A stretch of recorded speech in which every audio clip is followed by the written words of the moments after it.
Hello, everyone. Welcome to the Chris O Show. You know where to find us: Spotify, Apple, YouTube. We're going to hit some other channels too soon, but those are the main ones that everyone listens to, anyways. And we're every Thursday, we're dropping new pods with new interesting guests. We've had everyone from Tony Clement to Brett Kissel to Emma Regan, who, if you don't know, is captain of AFC Toronto women's soccer team, and she was amazing. And Curtis is a returning guest because he just likes to hang out with me. And one of our good friends, James Bowler, is here, joining the show for the first time, and it's about time. So, James, thanks for coming. Curtis Armstrong, thanks for coming. I'm going to introduce you guys now really quickly. So, if you don't know who Curtis is a long time media guy. He's been at publications in different roles, from the editorial to the sales side to overall GM and publisher for probably what, 20 years now? Close. Okay, close to 20 years. So he's got a lot of knowledge and a lot of background. And James has been a media guy for probably what, 20 years too? Close? About 15 years now, I think, coming up on. Yeah, about 15 years. Yeah. Okay, so just so everyone knows, I'm going to do this for you, James. We were talking about. No, you don't. Listen. Okay, No, James is going to do his disclaimer. This is the appropriate disclaimer that we should be doing. I want to identify that obviously the opinions I'm expressing in this are absolutely my own and don't reflect anything of any company that I'm affiliated with or my own business or the clients that I deal with in my own podcasting business. So just to put that on the table, these are completely my own opinions and in no way reflect anything else.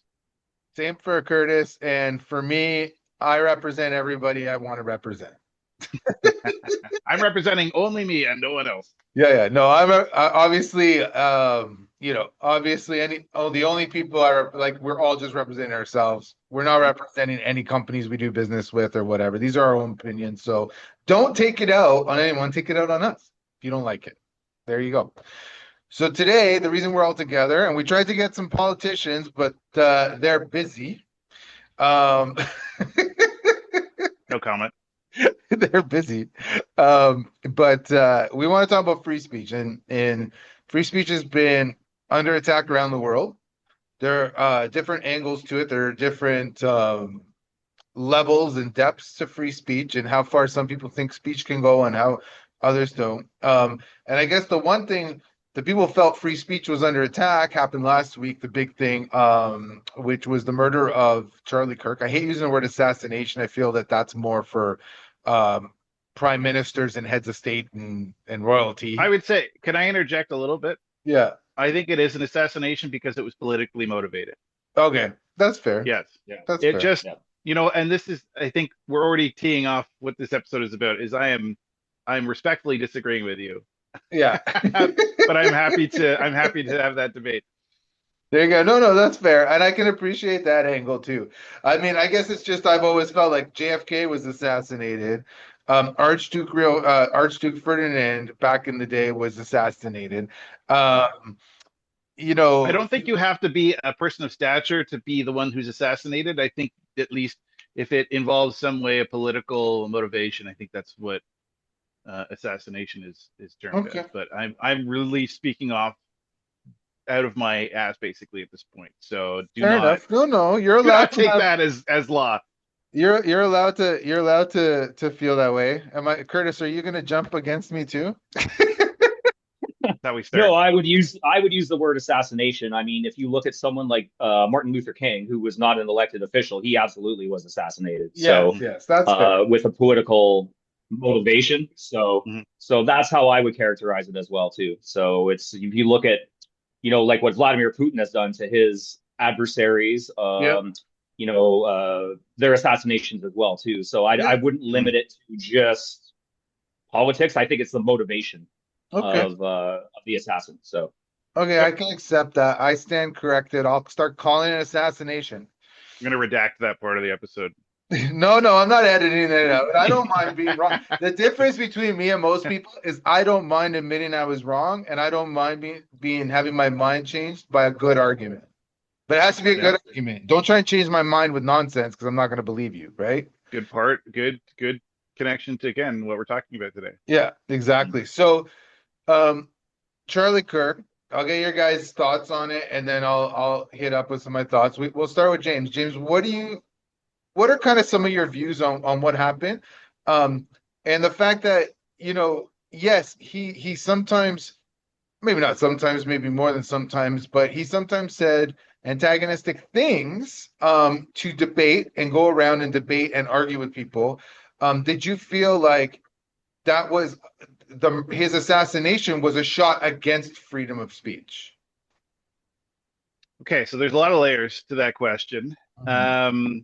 I think what I would start out by saying is what I've been saying in any of the community facing opinions that I've posted about this is that I do not in any way condone this action against Charlie Kirk. It is not up to us as as citizens of especially of a democracy to decide to end somebody's life based on our disagreements with what they're saying. So at no point do I absolutely in any way condone how this played out. Charlie Kirk did not deserve to die, and his family did not deserve what happened to him. And I am happy to see that justice is being undertaken. There's been an arrest of his assassin, and that person is going to face the full extent of the law. So just want to start out with that. Now, so you kind of asked about if this is an attack on freedom of speech. I think I just quickly too want to say that, and you kind of mentioned this a little bit. Charlie Kirk, a lot of times has been labeled as someone who is a great debater. You use the term argue. I think that's a much more appropriate term for what Charlie Kirk was doing. Charlie Kirk, and there's a really, really great New York Times a podcast episode on his background. Charlie Kirk used his stature in the community, a lot with religious connections, a lot with his right-wing connections, to try to create points that he felt were important to push across. And so rather than, I would say, debate, Charlie Kirk tended to stick to speaking points that he would come back to again and again. Sometimes not really even listening to what the other person was saying. There is a lot of videos of a lot of, very extreme left people shouting things at him, saying things that are probably inappropriate as well. I'm not condoning that either. I think that that's in no way neither of that side is a debate. Yeah. But I don't think Charlie Kirk was not a debater. Charlie Kirk was a mouthpiece for right wing party politics. There's no way to paint it any other way. He was a mouthpiece for that organization, and quite honestly, focused on youth and trying to engage youth in politics, but to the right specifically. He was pushing youth to vote for Donald Trump. Again, these are all facts that are clearly listed in many, many reports about Charlie Kirk. So when we talk about whether or not this is an attack on freedom of speech, I will get deeper into that, but no, it's not an attack on freedom of speech.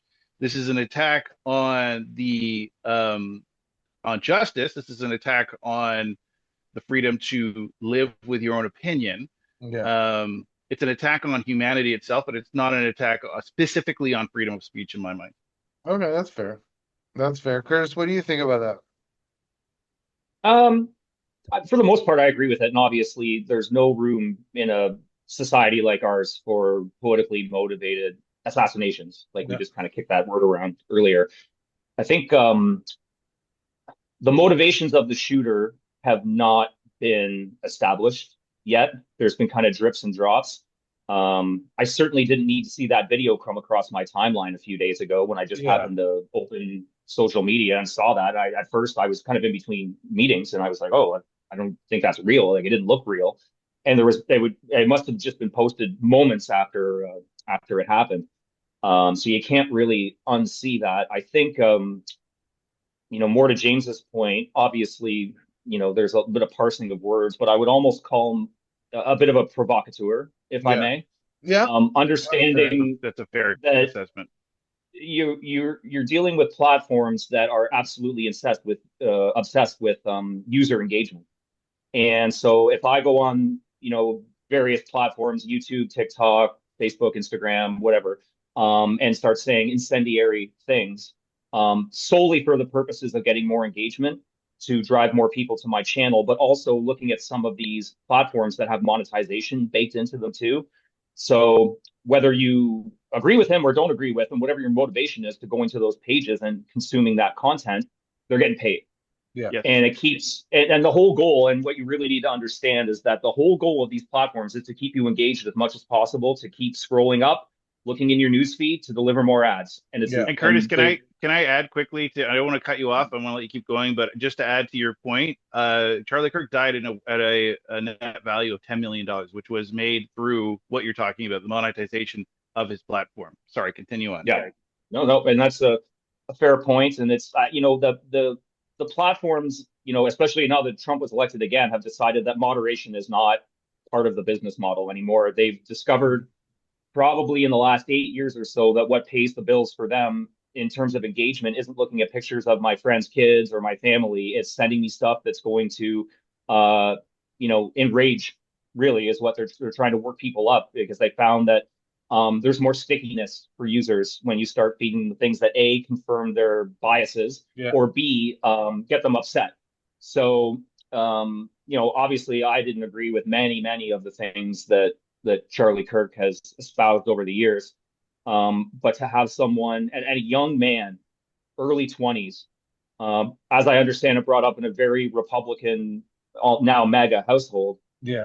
I don't know what the motivation is, and obviously it'll come out in the court case. He is being charged with capital murder in the state of Utah. But the reaction from the administration, I think, has been, that's kind of the attack on free speech. I think right now, when you've got the attorney general and the vice president saying we're going to, dismantle these groups and blah blah blah. I think the governor of Utah, Governor Cox, did a really good job initially of getting people to, trying anyway, to say, calm down, get off social media, go outside, touch grass, put your phone away, talk to your neighbors, talk to your family, be with Yeah. them. So, you've got this environment, this media ecosystem that is based upon enraging the users on both sides of the spectrum, depending on what medium it is that you're consuming. But you've also got a country with a mental health crisis, specifically for young men, in my opinion, and the absolute universal availability of any firearm that you want to buy within minutes, maybe days, depending on what state you're in. So, Yeah. it's a convergence of all those really bad things coming together. And it ended with a 31-year-old man who was a father and a husband shot and then live streamed out to the world. But it wasn't a very good day No. for a Western democracy, in my opinion. So No, and those are all fair points. And I worry sometimes about it coming home to Canada, right? We saw in the last election, especially maybe the last since Justin Trudeau's last term, started, the division within our own nation has kind of begun to mimic the US, right? It's this extreme culture that seeps in everywhere, and then all the common sense people tend to still be in the middle. You have yeah, we'll disagree on a few things, or we might agree on hey, this is a problem, but disagree on how to fix it, right? We might disagree on a few things on, hey, you know what? I'm a little more right wing on this topic. You're a more left wing on this topic, but generally we're not going to start shooting each other, hitting each other, or screaming at each other even. We're going to have a discussion. We're going to sometimes respectfully disagree and walk away. I totally agree that this is a situation where everything has been amplified by social media to the point where this young man, and I love the mental health point. That's huge. That's huge. This young man felt he had to take it upon himself to stop the monster, stop the fascists, stop the whatever you want to call it, right?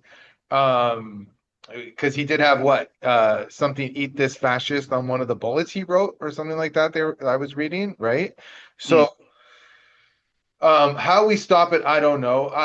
I felt like it was a little bit of an attack on free speech in a high level situation. I don't think it was a full attack. I agree with James that it was attack on just humanity in general.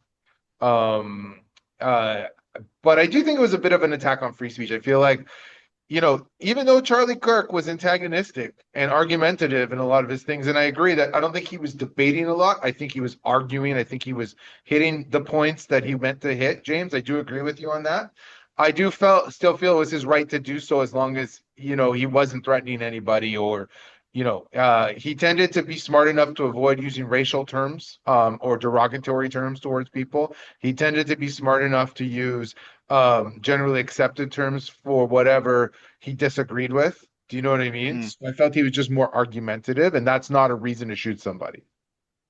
No, You know what I absolutely mean? not. And I think it's important again to identify that none of us are saying that here. I think it's more, No. um, a sort of a disagreement with what he represented. I want to make a point here that just this week, the Trump administration, and I love to use the term his cronies, and I will use that again. His cronies within the administration are specifically attacking what they are calling extremist left groups that are, funding and abetting the violent activity that they're suggesting, led to Charlie Kirk's death and other Mhm. situations. I would suggest that, and I'm not disagreeing that there are, on both sides of the political spectrum, there are far extremists Yeah. on both the left and right, and I've Yeah. seen that in many cases. I tend to be 100%. more of a centrist, but what they're claiming is kind of what Charlie Kirk was doing. He was using language that, to many extents, made people feel enraged Yeah. about situations. I would suggest, listen, this again, documented fact that, and I hate to use the scenario, but just before he was shot, um, there was a discussion around transgender people and whether or not a lot of the shootings that happen in America are transgender people that are involved in those. So again, he's, a lot of what he was doing was vilifying the leftist ideas of, LGBTQ positives, women's rights, gender equality, all of these things. It was a way to, um, overall kind of try to push the idea that these things are wrong and they should be, they should be indemnified and they should be condemned. And in that way, he's not sure he's not doing anything wrong. He's not the one, picking up a gun and inciting riots. Uh, but he is, in his own way, inciting violence through the terminology that he uses and through the discussions that he has with people. And that is what is wrong with this situation, is that the Trump administration is saying, well, we need to shut this down on the left. But this was basically the reason this happened in many ways is because of his overall verbiage that he was using, his own level of causing extreme actions from people, you know. Yeah, no, and I can see that because there was like I would watch some of his videos. There's some stuff that I was like there was some common stuff. So this is what I was fine. And the left and right when they're trying to win arguments, they do this. And Mm, because I'm very much in the middle, probably the most middle person you're gonna find. Um, the one thing that the left and right, especially those on the more extreme edges, what they do is they throw in tidbits of common sense to get yes. you to say, "Oh, I agree with that," right? And then they add the extreme stuff after, right? Yeah. And then it's like, well, he's not all bad. I agreed with some of It's this called stuff. it's called rage baiting. Yeah. It's basically what they're doing is rage baiting. And then some of the stuff I was like, really? Like, but see, I never got enraged. I just be like, oh, whatever. I don't agree with you. Yeah. You know what I Yeah. mean? But some people don't know how to regulate their emotions or how to accept the fact that this guy I just don't agree with, so I don't have to listen to him. Mm, I don't have to like hear this. I just turn it off. And let the guy talk all he wants and blow hot air. I think if more people did that, On the flip side, and I don't agree with what Trump's doing. I think that's wrong. I think that if you're going to go after extremists, you go after all extremists Yeah, exactly. on all ends, right? Because I always separate the left, and I call the extreme left the rainbow mafia because they intimidate people. No disrespect to the pride community. I just call them the rainbow mafia because that's a term of endearment. And then I have the pride community and all the other groups, right? Because I feel like the pride community is just a community of people trying to live their lives and be proud of who they are. And I Well, feel and like, let's quickly identify that not everyone in the Pride community is fully left. I've met a lot of centrist no, Pride community members. me There's too. even, to an extent, some right-wing Pride community members, right? Me So I too. mean, There's MAGA. that's Yeah, There's there's MAGA in the log pride cabin yeah, community. Republicans. Yeah. 100%. Pride community doesn't just fall on the left completely. No.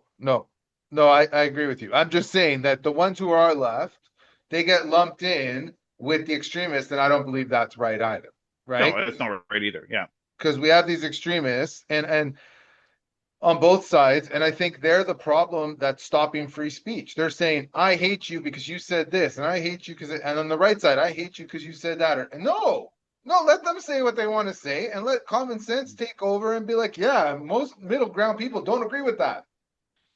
I You know think the what I problem mean? that we run into, though, Chris, is that, and this is where we hit the hitch and people feel they need to take more action. And I'm not, again, condoning this action, Yeah, but I'm trying to sort of help people understand how it raises to this level.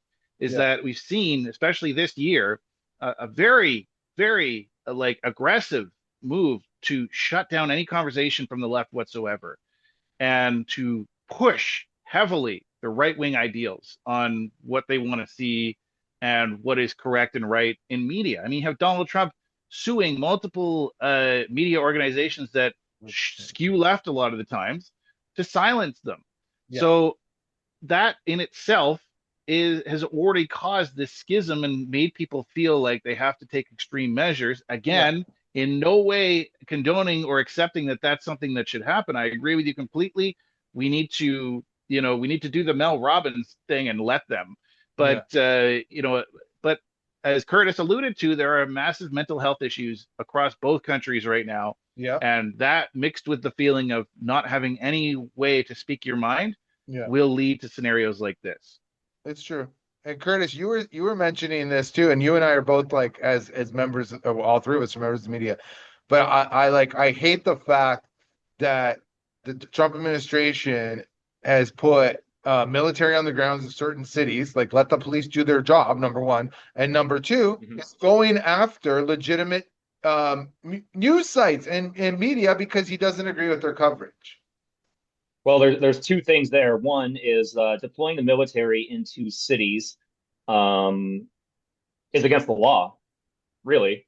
Posse Comitatus, I believe, is the act from 100 some odd years ago in the US. Military members are not trained law enforcement officers, and their training doesn't involve keeping the peace. Their training involves missions to kill their enemies Yeah, in war. yeah, And number two, kind of pivoting away from that, but if you look at what Trump is doing in terms of lawsuits against media outlets, he had one filed for, I think, 19 million against CBS News, 60 Minutes, yeah, for the way they edited, and they settled because they're being part of Paramount, and Paramount had a pending sale that just went through last month. So they weren't about to kick up a stink and, find themselves under the watchful eye of Department of Commerce or Department of Justice yeah, or whatever oversight body for this purchase of Paramount and their assets, CBS being one of them. Number two, or I guess further to that, he's filed a $10 billion lawsuit against the Washington Post for publishing the story about the alleged birthday card that he wrote to Jeffrey Epstein. New York Times. So if he wants to follow through with that, then he sued the New York Times like yesterday or 2 days ago yeah, for 15 Yeah. billion about their coverage of him during the election, which is absolutely protected speech under the First Amendment. yeah, Yeah, so it's if he wants to follow through specifically with the Journal, that's owned by Rupert Murdoch, who's got pretty deep pockets. And if you want to get to Discovery and see, this alleged card that he wrote was taken out of the Epstein kind of trust, I guess. It wasn't in government custody. So that's a oh, pretty big frame job if you decided to go back in time 20 years and write a birthday or plant a birthday card that's another Democratic hoax. Yeah. They've been trying to pivot away from this story of the Epstein files, if you want to call it that, dossier, whatever, for months now. Yeah. And they've kind of thrown everything at the wall to it's a Democratic hoax, to why didn't the Democrats release it, to I don't understand why they moved Maxwell to essentially a minimum security prison. She is a convicted sex offender and a perjurer. Yeah. So, when you had Trump's personal lawyer going down to meet her at this prison, not a member of the Department of Justice, not a government employee, and saying, "Oh yeah, Maxwell said that Trump wasn't involved at all." I don't believe her word is worth anything. No, it's true. And why, out of all the things that the federal government should be focusing on, why are you dedicating even 1 minute of time to deciding that she can be moved to a lower classification security prison so that she can have outdoor time and yoga? She is a sex offender. Full stop. Convicted by a jury. Yeah. On multiple counts. Exactly. But this is right? If you want to talk about attack on free speech, suing newspapers for billions of dollars for things that you don't want them to publish, that's more of an attack on free speech, in my opinion. That's the government. And what a lot of people don't understand, and you see it here with the charter, with freedom of expression, and you see it in the U.S. with the First Amendment. The First Amendment specifically, we'll talk about the United States. It's not to, it has no bearing on your employment. You can't just say whatever you want to and expect your employer not to part ways with you if they decide to. It is to protect you from the government. Yes. Mm-hmm. Yes. Yeah. So, and that's the one thing I wanted to mention too. I believe that literally I'm almost like as extreme as you can get as to what I'll accept as free speech. There's certain limits I have with certain, targeted attacks racially, along all those lines without saying all the words. Like, if it's very targeted, if it's very, if it's threatening, right? In tone and in words, then I'm like, okay, that's gone past free speech, and now you're just uttering threats, right? Or you're, but I'm at the point where I'm like, hey, listen, I'll go really I'll let you say I'll let you argue the transgender debate going on. I'll let you argue that. I'll let you say that my religion is this and I don't believe in homosexuality. That's fine. I don't have to agree with you. I don't have to think you're right. But as long as you're not attacking anyone or saying they should all be dead or they should all be murdered and saying people shouldn't be allowed to live their lives as they see fit in peace, then I will allow you to have your opinions of free speech, right? So I think go ahead. I was going to say, I think you're hitting on a point that I wanted to make, which is the confusion around what free speech is and kind of what should be allowed. First of all, there's laws in place to blockade, uttering threats and those and all that. Yeah. But I think there's almost this confusion around the allowance of free speech, and it is that I should be able to say what I want about something, but I don't want to hear criticism about it. And so, like, a great example I always have is I saw this post the other day that somebody was like, I don't care, Honeycrisp apples even off the ground before eating a washed Red Delicious. And I'm like, okay, first of all, like, Red Delicious is amazing. So, so if you're making that argument to me, be prepared to hear my counterpoint about why Red Delicious is way better than Honeycrisp. Not saying Honeycrisp isn't good, but Red Delicious top S tier. But that's the point, is that if you are coming at somebody, or if you're just making a general statement to the public through Facebook or whatever means you have, to criticize, to make some kind of radical statement, anything like that, you absolutely have the right to do that. You absolutely should also be prepared to have any type of criticism or response back to it. You cannot shut that down and say, well, I'm being infringed on in my freedom of speech rights. That's not how that works. Absolutely. No, I agree with you. Absolutely. It's not a dictatorship. It's a situation where you can just say what you want and people have to agree. People are allowed to have their own freedom of speech as well and opinions. I agree. I think 100%. That's where the confusion is, No, I agree 100%, James. I agree 100%. And I liked what you said, Curtis, about with the amendment and the Charter of Rights and Freedoms, even here. You have the right to have your expression and your freedoms.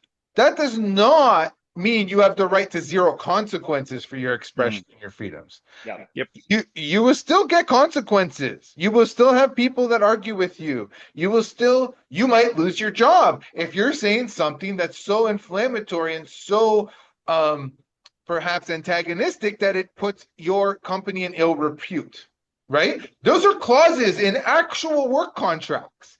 So yes, I will defend to the death your right to have your opinions and to speak them and to feel them, even if I totally abhorrently disagree with you.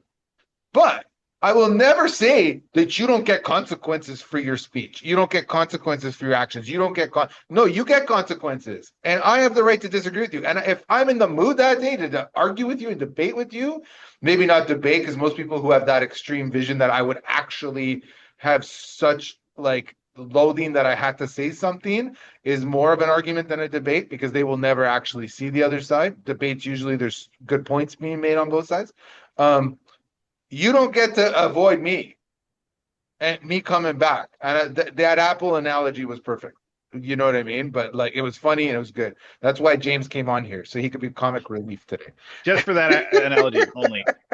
Well, those are what you've described, Chris, are societal and community consequences. It's not the consequence of the government shutting down your podcast or making social media outlets delete your channels on there, whatever that looks like. That's a different thing. And absolutely, you look through, specifically in Canada, there's been more than a few people who have been put on leave or relieved of their duties altogether for social media posts regarding Charlie Kirk's murder. And that's not the government shutting you down. That's your employer saying, what you have posted is not aligned with the values of this organization. So we're going to work through the process of either removing you or putting you on leave and seeing what comes of it. I mean, we live in a world now where there's no real 24-hour news cycle. It's minute to minute and then hour to hour that, a tweet is sent out, it's inflammatory, people get all worked up and pissed off, or however you want to phrase it. And then, the outrage machine points its ire at something else in 12 to 72 hours, depending on what's going on. So it's true. So the court of public university opinion.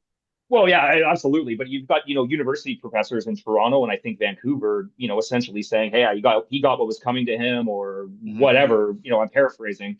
That's not what universities are supposed to be. They're not supposed to be a uniformity of thought. They're supposed to be a place where you are physically safe, but also a place where your mind isn't really safe from your own biases, that you are exposed to the ideas and debates of other points of view relative to your own. That's, to stretch your mind. We all come from different realms of experience before we enter a post-secondary institution. The experiences of someone from Timmins or Thunder Bay or Cochrane or Huntsville or Bracebridge are a lot different than people who grew up in Scarborough or another country, and they're attending secondary here too. So, but it's to think that you can solve a problem by shooting the messenger of a message that you don't like is just absolutely way beyond the page. So. But let's clarify that was a lone action based on one person's decisions, and there's not some conspiracy behind this guy to take out Charlie. I think that's probably an important point to make as well. That and I think another point, as the administration is glad-handing themselves for capturing this fella, this was really mishandled by the FBI. They were putting out tweets that they had someone in custody, and then he's quote tweeting himself saying, "No, this wasn't him. We let this guy go." Usually the FBI isn't live tweeting their investigations. They let indictments and arrests do the talking for them. And then with a statement either in front of reporters and or a written statement saying, yeah, we've got this person. But it wasn't, good old fashioned police work that got this guy. It was his family or someone in his circle that turned him in. Otherwise they wouldn't have anything. So per the New York Times, it was his mother that saw the photo. His father that recognized the gun that he had, and then a mutual friend of theirs who used to be part of the sheriff's department that made that connection and was able to then involve the FBI. So this was actually done on such a ground level of policing, to the point that we're going to go back to of like, this is why military doesn't work, because local police know how to make these connections and do better jobs in this way. And you're right, Curtis, like, the FBI bungled this heavily while local police, did what they do, and they were able to bring him in. I mean, he had threatened to take his own life a few times. They managed to, negotiate into the process of pulling him into custody so that he can face justice as he should do. And Yep. so, Absolutely. massive, shout out to the police sheriff's department in Utah for handling that so well. Yeah, and one thing and that's a great point. And one thing I just wanted to say, and Curtis, I think you were there at the time. We got a death threat once at What's Up Muskoka. And I think it was I wrote the story, and then the death threat was directed at Sandy Lockhart, who was the editor. And it was I'll go in brief. The story was about a gentleman who had let's say a shady past buying a local hotel resort operation in Bracebridge. And we were calling around, we were finding information, there were lawsuits going on, there was like all kinds of money, kind of fraud. Like it was a big story. I'm not going to go all into it because that would be we could go back and re-look into that and see where everything's at now. But we wrote this story about these are the new owners. I reached out to get comments. He didn't want to comment. And then he called threatening. I think he threatened me, threatened my editor, and literal death threats. So I take it very personally when someone who's just, out there in the media doing whatever they do, even if I disagree with them, gets actually murdered. No matter where they are in the world, whether it's in an overseas war zone, whether it's getting silenced by a dictator somewhere, or whether it's here at home, that kind of bothers me.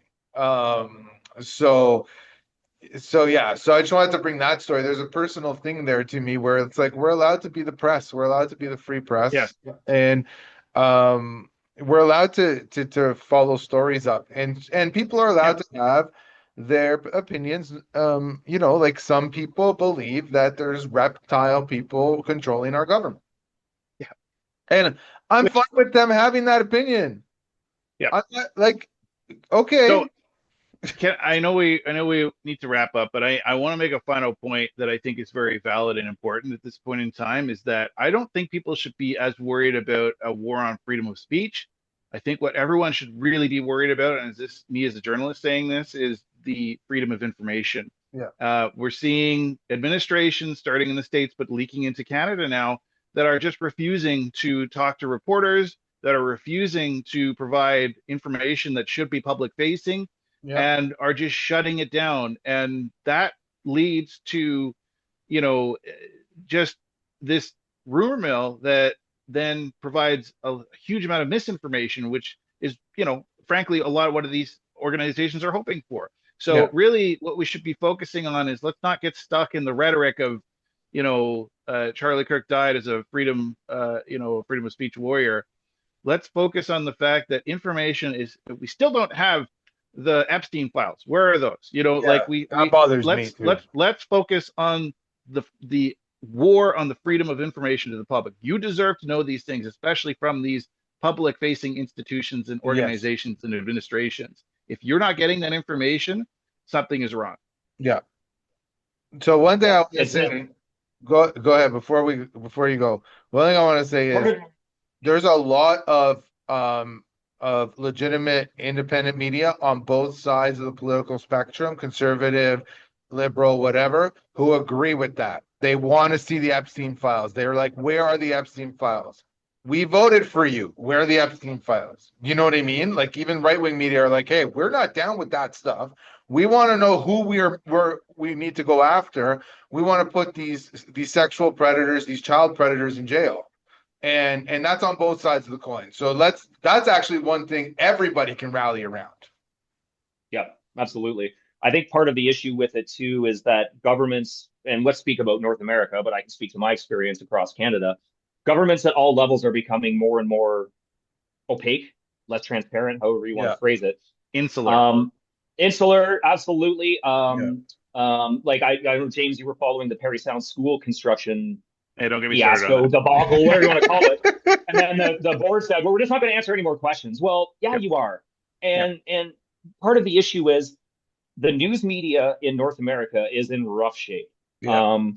You are in competition with every other piece of content that's put out into the world. So using the word the term media is very nebulous. There is news media, but there's also opinion media, and I would put Charlie Kirk in that the latter. Opinion. That he Yeah. didn't break any news stories. He puts out his opinion. But the actual act of journalism, and especially when you start digging into things like freedom of information requests for cities or Yeah. districts, counties, province, they are expensive.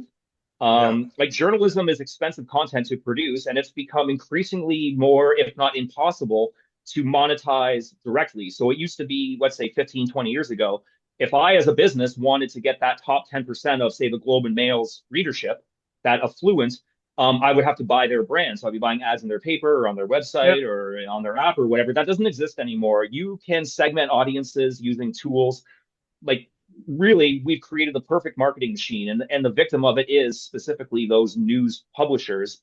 Like everyone's interested in news. When COVID hit, I could look at my analytics for the 20 publications that I had in this part of Ontario, Yeah. and our readership was higher than it was ever was. Our ability to monetize it was the most difficult I've ever experienced Yeah. because nobody really knew what was going on in terms of what the next step the province and, Yeah. and the federal government were going to take.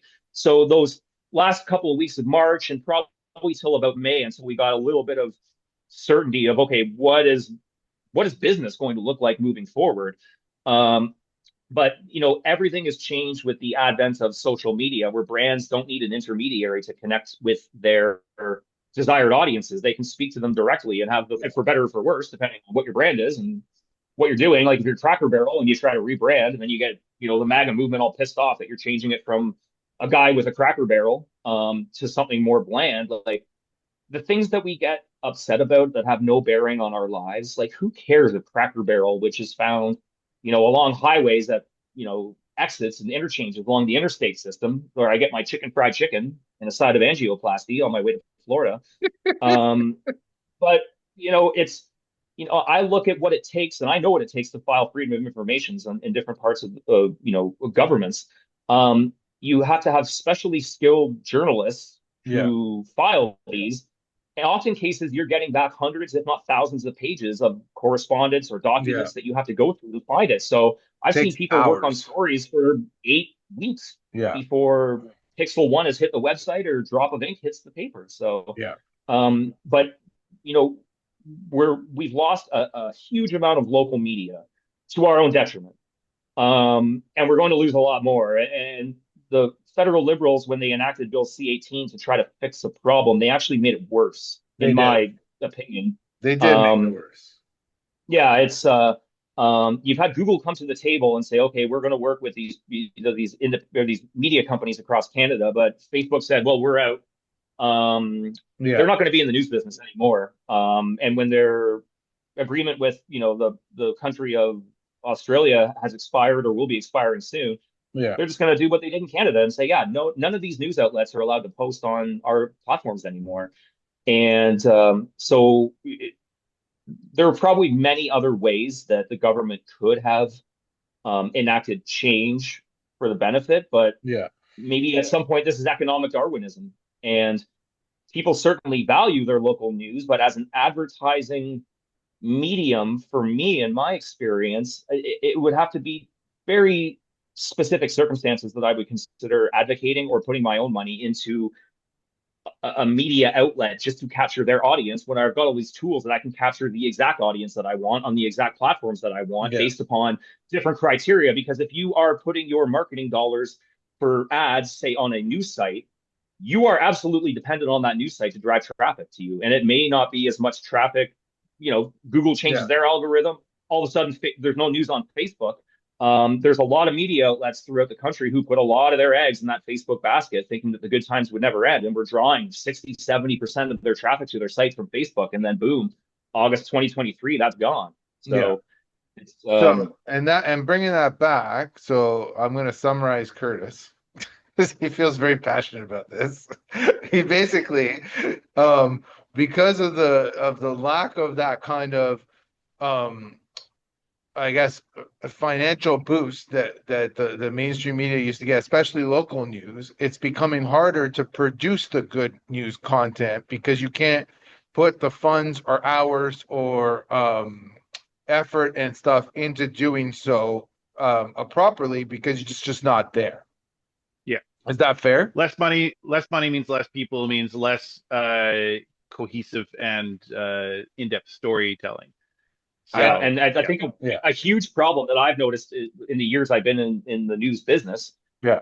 with the amount of really good people on the editorial side that are no longer in this industry, and Yeah. it's not a surprise to me. I mean, people's professional lives are twist and turn now more than obviously in our parents' time, if I may, or even earlier in our careers. Yeah. But award-winning journalists, provincially and nationally, who broke stories for their community, but that entire model has been blown up.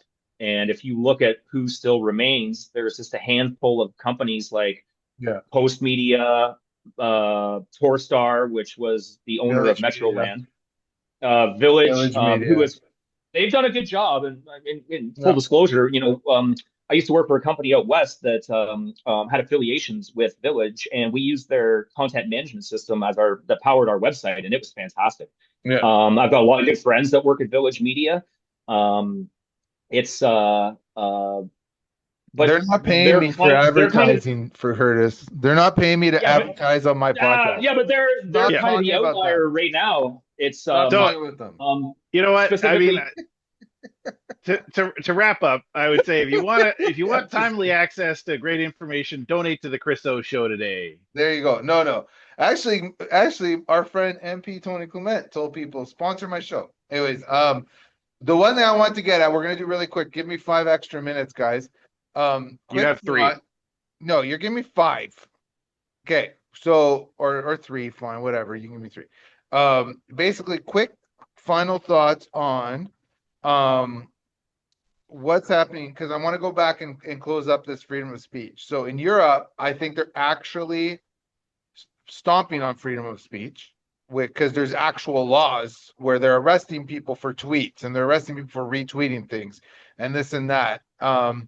So James, give me a quick thought of what's happening in England and Germany specifically with some of these kind of laws where people are getting arrested. It's almost like thought police right now.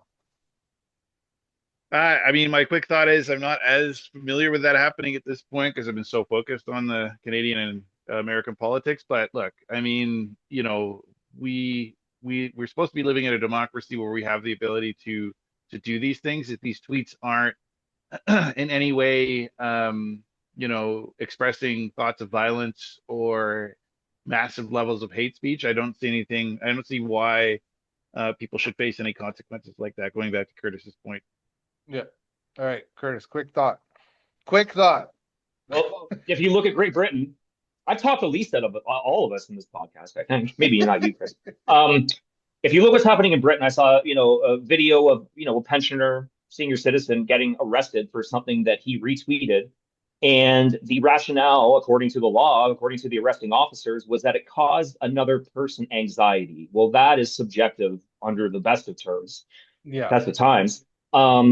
I don't, and last time I checked, it's not a criminal matter if somebody posts something that causes other people anxiety.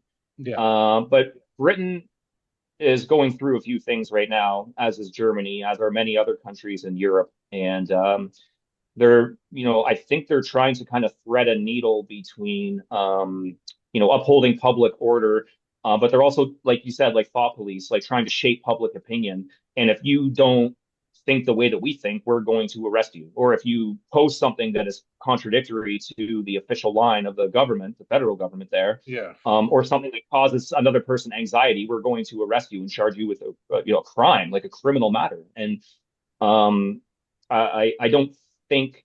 I mean, that's a recipe for discontent. And if you look at what happened in London over the weekend, there was a few hundred, 100,000 plus people marching down past, on the bridge in London and past Parliament to voice their displeasure with the direction of the country. And to be a little bit frank, and I'll get on my soapbox for a second here, I'm somewhat surprised that hasn't happened a little bit more in Canada, outside of the convoy, which I think was a lot of Misguided at misdirected best. anger. Well, I mean, a lot of the things that they were protesting in Ottawa were things that were provincial mandates. They weren't federal mandates.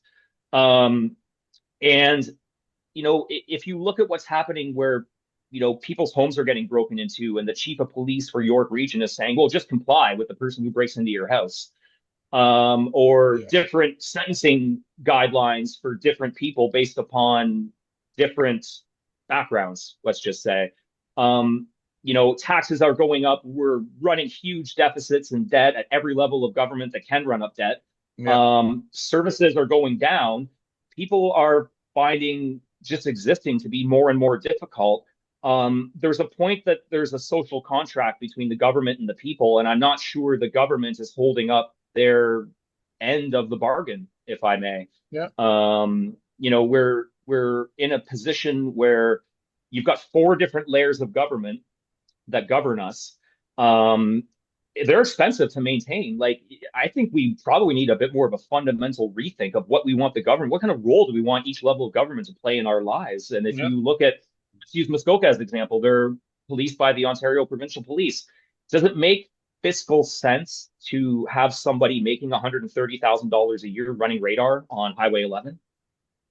Like, No. you could probably hire a peace officer like they do in Alberta for less than a full police officer, to have those kind of duties. But it's, the things that we focus on, um, that people get all worked up about, oftentimes have no bearing on our day-to-day lives. But if you look for a reason why Trump won that election and why the Republicans have the House and the Senate, um, the Democrats are as much to blame themselves, as anyone. They were running out a guy who clearly didn't have all his faculties. Like, that became evident. He also lied, because I remember watching the Democratic primaries in 2020 where he said, if I win and I become president, I will be a bridge to the next one. I will be a one-term president. So he broke his word on that. And then not having a full primary. And to break it right down, people really don't care about the territorial integrity of the Ukraine or what's going on in this country across the ocean, or whether or not transgender people can compete in women's collegiate sports when their paychecks are not going as further as they Yeah. used to, and they can't afford rent or mortgage or groceries or their Yeah. car. And that was something that the Democrats are often very high-minded, but they've kind of strayed away from their roots, similar to how the NDP did during the last federal election. Like, they were Yeah. a party of the working class, and you've got your leader walking around in $10,000 suits with a $10,000 watch and an $8,000 handbag. Yeah. The most champagne socialist you can imagine, and their message clearly did not resonate with the electorate, because I don't even think they have party status anymore. So No. No, yeah, it's true. so It's true. yeah, Let's I mean, get back down to basics, and it's more of a meat and potato conversation. Like, every election is a contest of ideas, and you're going to have ideas from the parties themselves and their intermediaries, such as a Charlie Kirk or a Ben Shapiro or a Tucker Carlson or Rebel Media up here, whatever that looks like. Canada But at the end of Brown. the day, it's incumbent upon all of us as citizens to take a very hard look at what it is that each party is presenting, and then make a decision based upon their values. Not treat it so much as a team sport. No, and that's fine. And I agree. And I think that happened more in Europe, and that's why we're getting these things where now people are going to protest more and more because they feel their human rights are being trampled on, and it's very worrisome. On that note, we'll leave it. We'll pick this conversation up again at a later date for sure, whether it's with these two fine gentlemen or with new ideas and new opinions and people I can really argue with, which I'm hoping for one of these days. So far, I just have people that I like and agree with, um, or agree to a point with. But I'm going to get some antagonistic people, and I'm going to really fight them on this one of these days. On that note, let's break it down. James, what do you got going on? You know what? I heard you got a really cool serial podcast coming out that you've been working on that I knew you've been working on hard for a long time. I do. I do have to leave in 1 minute, but I will quickly say, yeah, if anyone is interested in the fictional world and escaping all the wonderful horrors that we're experiencing in the true world right now, um, head over to the North Star Network's podcast network and check out the podcast that I wrote myself, along with Diana Jacqueline, and have recorded and edited and mixed, called Rewind. You can expect that Awesome. in the late October. And thank you. I have to Go, run. go. Thanks, guys. Thanks for Hi, coming James. on, James. Appreciate you, bro. Curtis, what do you got going on? Well, I'm enjoying another beautiful day in September. We've had just like 2 weeks in a row of just absolutely gorgeous days. Yeah, So I've got a few more meetings today, and then I think I'm nice. going to take my little guy for a swim after school because I think it's probably going to be about the last day, if not maybe this weekend, where Yeah, probably. we can jump in the lake. So yeah, that's about it. And I hope everyone else, enjoys this beautiful day as well too. So 100%. We're in that September stretch that gives us that last little touch of summer, and Mhm. yeah, like go enjoy it. Go jump in a lake, and not in a bad way, but in a fun way. Mhm. And go enjoy your life. And so, Curtis Armstrong, thank you. Oh, as always, love you, bro. And everybody's listening. I appreciate you. I love that you listen. I love that you tune in. Please tell your friends, follow, and let's get some sponsorship. I know some people out there got money, businesses, and they listen. So give me some, and then we can get even better and bigger, and we can promote your business. We'll put your little thing. I also have a second podcast. So this is the Chris O Show. I have Untamed with Chris and Super Frankie. So Chris O Show airs every Thursday. Untamed with Chris and Super Frankie airs every Saturday, and we get some cool guests. We've had Snow on, yeah, that old school and the informer performer. We've had Sebastian Javinko, David Argyle, some other cool people. We got some more cool people coming on that I'm working on now. And yeah, some really cool stuff. And we always have cool guests on the Chris O Show, like Curtis, like James, like some of the other ones we've mentioned over the years. So just check us out, follow us, share, spread it, spread the word, and keep good independent media growing so we can keep bringing you fun news, good news, and good conversations. So on that note, ciao for now, everybody. And